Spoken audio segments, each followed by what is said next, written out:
여러분 안녕하십니까? 2022년 10월 5일을 맞아서 오늘도 하나님께서 주시는 생명의 말씀으로 함께 은혜를 나눕시다. 창세기 31장 17절로 35절 제가 앞부분을 공독합니다.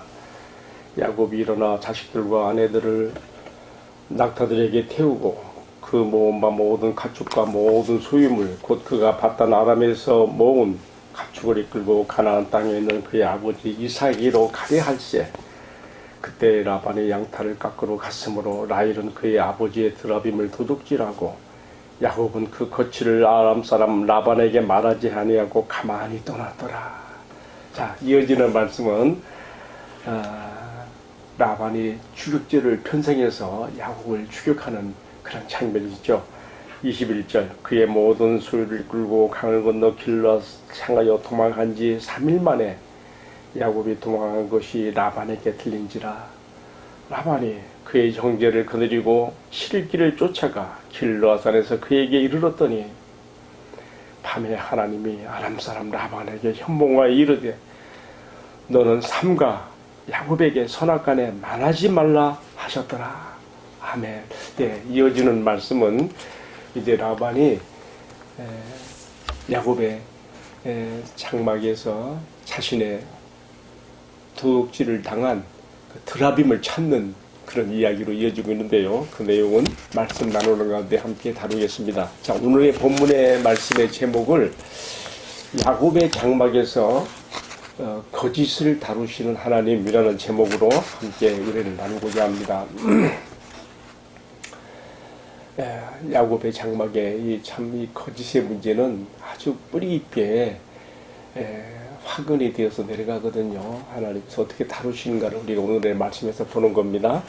자, 야곱은 앞서 말씀에서 우리가 이미 보았던 것처럼 하란 땅에서 20년 가까운 세월을 보내면서 정말 하나님의 특별하신 은혜로 네 부인과 11아들을 대가족을 이루었고요. 또 하나님께서 꿈에 보여주셨던 전박이 그 양떼들을 통해서 그 인색하고 품삯을 10번이나 변경시키는 그렇게 참 잔머리를 굴리는 외삼촌 라반에게 아주 파격적인 품삯 흥정 제안을 해서 다시는 라반이 빼도 박도 못하게 자기들이 아주 불리한 그런 계약을 하게 되지요. 여러분 앞서 말씀에서 보았습니다. 외삼촌 라반의 양떼 가운데 전박이들이 있는 것만, 아롱진 것, 무늬 있는 것, 이런 것만 내 것으로 하겠고 다 외삼촌 것입니다. 그런 게 나오기가 어렵거든요. 어쨌든 이렇게 해서 계약을 했어요. 하나님이 다 꿈에 보여주신 것이죠. 야곱이 그렇게 해서 막 그 외삼촌 라반의 양떼, 염소떼 가운데 가장 좋은 것들이, 건강한 것들이 다 아주 그냥 번성하게 많아져서 거부가 되었습니다. 이렇게 대가족을 이루고 거부가 되고 보니까 이제 외삼촌 라반의 안색이 달라지고 그 가족들이 바라보는 눈길이 달라진 것입니다. 위협을 느낄 정도로. 이것이 하나님께서 환경적으로 말씀하는 것이죠. 야곱아, 이제 네가 내 조상들의 땅으로 돌아갈 때가 되었다. 내 족속이는 가나안으로 갈 때가 되었다. 환경적으로 말씀하시는 것이죠. 그런데 야곱이 주춤주춤합니다. 떠나지 못해요, 쉽게.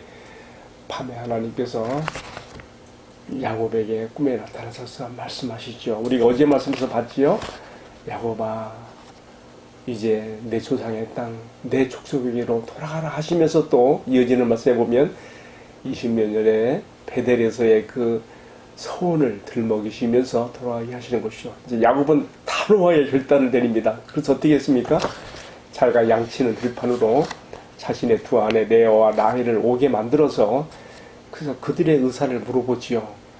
딸들, 아내들도 다 자신의 아버지 라반의 인색함과 비열함을 성토하고 원망하면서 야곱의 뜻을 따르기로 해서 마침내 이제 가나안으로 향하는 긴 귀향의 길에 오르게 되는 것입니다. 이제는 하란과 결별이에요. 이제는 하란과 결별해서 가나안으로 가는 여정인 것이죠. 그런데 여기서 야곱의 심리가 어떻게 표현되고 있는가 하면요. 여전히 라반을 두려워하는 거예요. 그래서 어떻게 밤중에 마치 야반 도주하듯이 라반에게 자신의 그 귀향을 알리지 아니하고 몰래 야반 도주하듯 떠나는 겁니다. 사실 하나님께서 야곱에게 이제는 그만 이곳을 떠나서 내 조상의 땅으로 가거라 했으니까, 하나님의 명령을 따라가는 길이니까 하나님께서 책임져 줄 것을 믿고 당당하게 갔어야 되는 것이죠. 라반에게 얘기하고 나 떠납니다. 삼촌 나 떠납니다. 근데 야곱이 그러지 못했어요. 여전히 사람을 두려워하는 마음이 있죠. 올무에 걸리게 되는 것이죠. 어떻게 되었습니까? 떠난 지 3일 후에 이 소식이 라반에게 들립니다. 라반이요, 마치 전쟁에서 적을 추격하듯이 추격조를 구성해가지고 막 7기를 달렸다 그랬어요. 그러니까 떠난 지 3일 만에, 그리고 또 7기를 달린 거 했으니까 10일간을 막 달린 거예요. 10일의 거리를 말하자면 단축해서 달려온 것이죠. 웬만하면 하나님께서 야곱의 가족 일행이 또 가축대들이 무사히 요단강을 건너서 가나안으로 들어가게 해줄 수도 있어요. 그런데 그렇지 않습니다. 라반이 추격한 지 7일 만에 이 사정권 안에 들어오는 거예요. 그래서 요단강 건너 북동부 쪽에 있는 길르앗산 쪽에서 여기서 라반과 야곱이 서로 마주치게 되는 것이죠. 약 거기까지의 거리는 하란에서부터 약 500km라고 하는데요. 어쨌든 먼 거리를 왔습니다. 근데 중요한 것은 그 다음이에요. 하나님을 온전히 신뢰하지 못함으로 라반을 두려워해서 몰래 라반을 속여서 떠난 야곱이었는데, 그러나 여전히 하나님께서는 야곱의 편이 되어 주셔서 야곱을 지켜주시는 거예요. 마치 그 조상 아브라함 때, 또 그의 아비 이삭의 때 그랬던 것처럼 야곱의 이러한 아직 불신앙적인 그러한 마음과 그러한 약함에도 불구하고 야곱 편이 되어 주셔서 어떻게 했어요? 야곱이 라반의 추격 사정꾼에 들어 그날 밤에 하나님께서 라반에게 현몽하시는 것이죠. 24절에 나오지요. 밤에 하나님 아람 사람 라반에게 현몽하여 이르시되 너는 삼가 야곱에게 선악간에 아무 말도 하지 말아라.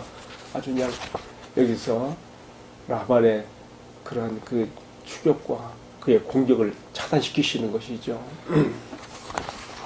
자, 그런데 문제는 어디 있습니까?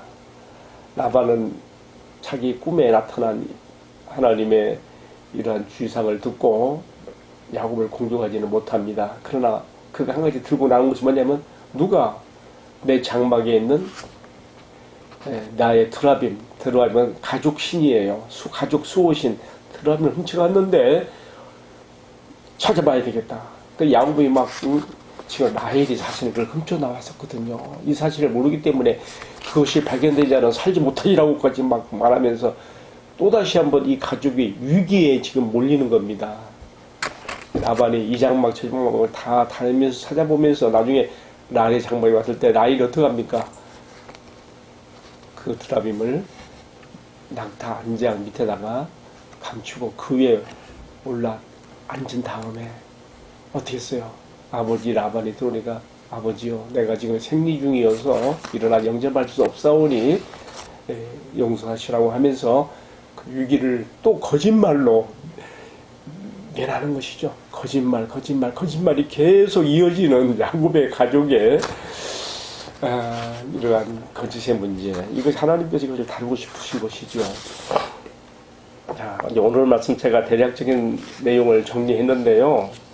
오늘 말씀의 가장 인상적인 세 가지 장면이 뭐냐면, 첫 번째는 반복되는 말씀입니다만은 야곱이 하나님을 온전히 신뢰하지 못함으로 야반 도주하듯 몰래 라반을 속이고 떠난 것입니다.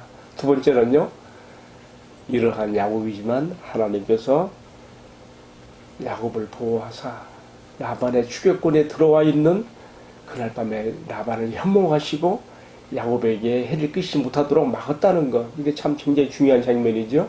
자, 세 번째는요, 라헬이 아버지 라반의 집에서 훔쳐나온 드라빔이 그것이 나중에 야곱의 장막에 화근이 되거든요. 그것을 감추기 위해서 아버지를 도둑질하게 되었고 또 속이게 되었고 그 결과 야곱의 장막에서 이어지는 화근이 뭔지도 우리가 오늘 말씀 다뤄봐야 되는 것입니다. 자, 저는 오늘 말씀 함께 나눈 내용을 크게 두 가지로 생각했습니다. 한 가지는 야곱의 장막에서 이 거짓의 문제를 다루시는 하나님, 또 한 가지는 라헬이 훔쳐나온 드라빔이 야곱의 장막에 끼치게 되는 해독과 거기에 대한 교훈을 생각해 보려고 하는 것입니다. 먼저 야곱의 장막에 계속 이어져 가고 있는 속고 속이는 그런 거짓의 문제를 다루시는 하나님의 손길을 보게 되는데요. 아까 제가 앞서서 말씀드린 것처럼 야곱은 하나님을 떠날 때 하나님께서 이제는 떠나라고 했기 때문에 하나님께 모든 걸 맡기고 당당하게 떠날 수 있어야 되겠습니다. 그러나 라반을 속여서 몰래 야반 도주하듯이 떠나게 됐거든요. 하나님께서 이러한 야곱을 또 한번 다루셔요. 어떻게 했습니까? 반복되는 설명이죠.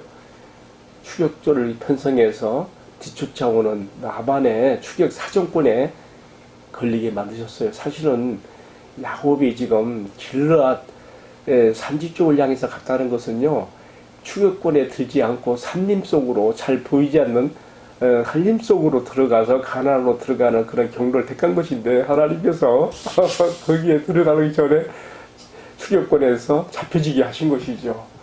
여기서 야곱은 깨닫게 돼야 되는 것이죠. 참 하나님께서 이렇게까지 나를 보호해 주시는데 야곱은 여기서 그의 조부와 아브라함이 또 이삭이 자신들의 실수와 잘못에 대해서 뒤늦게 깨닫고 이렇게까지도 보호해 주신 하나님이신데 내가 온전히 신뢰하지 못해서 내가 이렇게 했구나 반성하게 되는 것처럼 야곱도 마찬가지예요.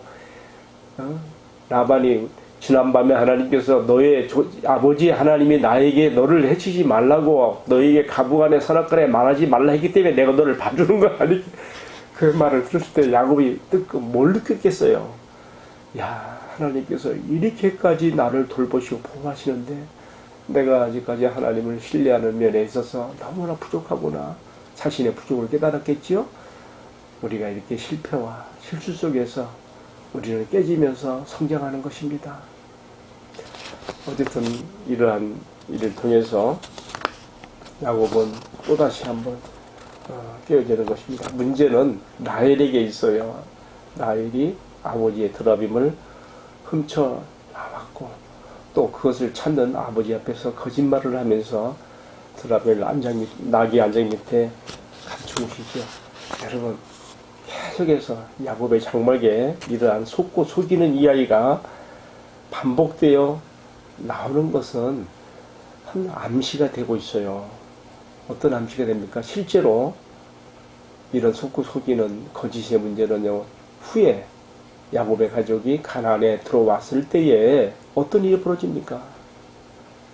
라헬이 정말 그렇게 원하고 원했던 아들을 낳았고 야곱이 정말 가장 초회했던 아들, 11번째 아들 요셉을 그의 형제들이 아마 사자가 물어뜯어 죽였는가 보라고 거짓말을 하면서 아버지를 감독하지 속이는 일로 또 나타나지 않습니까? 여러분, 거짓의 문제는 정말 가능한 속히 우리가 끊어내는 게 중요해요. 이것이 계속해서 해결되지 않으면 가정의 화근으로 내려가는 것이죠. 야곱은 이 가나안에 돌아와서 그 사랑하는 아들 요셉을 잃은 후에 13년 동안 꼼짝없이 속고 자기 아들에 속아 사는 것이죠. 야곱이 그 다른 요셉을 제한 그 자식들에게 아무래도 사자가 동생을 뜯어먹은가 보다고 피 묻은 옷만 가져왔잖아요. 여러분, 오늘 우리 가정에 이러한 죄악의 뿌리들이 제거되어야 한다는 것을 야곱의 가족을 통해서 나 자신과 우리 가족들 모두에게 해당되는 이야기로 이 말씀을 받아들입니다. 자, 시간이 좀 갔습니다만은 한 가지 더 우리 생각합시다. 라헬이 훔쳐나온 두 번째 교훈입니다. 라헬이 훔쳐나온 드라빔이 야곱의 장막에 끼치는 해독이 있어요. 지금 라헬이 자기 아버지 라반이 그 장막에 들어와서 이 드라빔을 찾을 때 어떻게 했습니까? 낙타 장비가 생긴 건데 제가 지금 생리 중이라서 아버지를 제가 모시지 못하니 용서하세요 하면 참 이 말 속에 우리가 어떤 암시를 받아요. 마치 생리적인 여성이 피의 유출로 부정함을 입게 되면 그가 접촉하는 모든 게 다 부정하게 되는 것이잖아요. 레위기 15장에 나오는 이야기죠.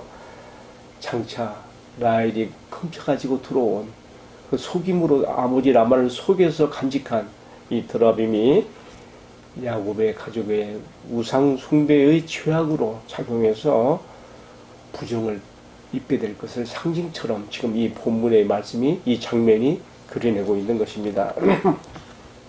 그리고 실제 어떻게 됩니까?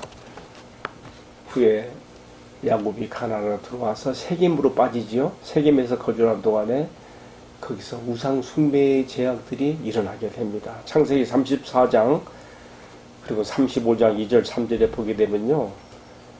자칫하면 야곱의 가족 전체가 전몰될 뻔한 정말 위기를 맞게 되지요. 세겜 사람들에 의해서 정말 죽게 될 수도 있는 위기에 처하는데 그때 야곱이 뭐라 합니까? 세겜을 떠나면서 이렇게 말했어요. 다 같이 모아놓고 하는 얘기가 이제 우리가 우리의 안에 감추어 있는 모든 그 우상들을 다 버리고 그리고 너희 의복을 바꾸며 그리고 자신들을 정결케 하여 베델로 올라가자고 창세기 35장 2절 3절에 말하고 있죠. 여기에 가서 이 장면에 가서 이 드라빔 우상의 문제가 해결되고 제거가 되는 것이죠. 아주 오늘의 묵상을 마무리합니다. 여러분 혹시 나의 가정에 나의 일로 말미암아 야곱의 장막을 부정하게 만들었던 이 드라빔의 우상의 문제가 있지 않는지 우리가 살펴볼 것이며 오늘 우리의 가정이 이런 것들에 대해서 더럽혀지지 않도록 신앙의 순결을 보존해야 될 것을 오늘의 말씀에서 또한 교훈을 삼게 됩니다. 여호수아 24장 15절에서 이렇게 말했습니다. 오직 나와 내 가족은 여호와만 섬기겠노라. 이 은혜가 이 말씀을 시청하는 모든 성도들의 가정에 함께하기를 축복합니다. 기도하겠습니다. 하나님 외에는 어떤 사람도 두려워하지 않게 하시고 주님을 의지함으로 담대하게 당당하게 행할 수 있는 신앙과 삶이 되게 하옵소서. 더불어서 나의 가정에 숨겨 들어와 있는 우상의 드라빔이 없게 하시고 나와 내 가족은 오직 한 분 하나님만 섬길 수 있는 주인으로 모시고 살 수 있는 은혜를 주옵소서. 이 모든 말씀을 존귀하신 우리 주님 예수 그리스도의 이름으로 기도하옵나이다. 아멘. 예, 마쳤습니다. 감사합니다.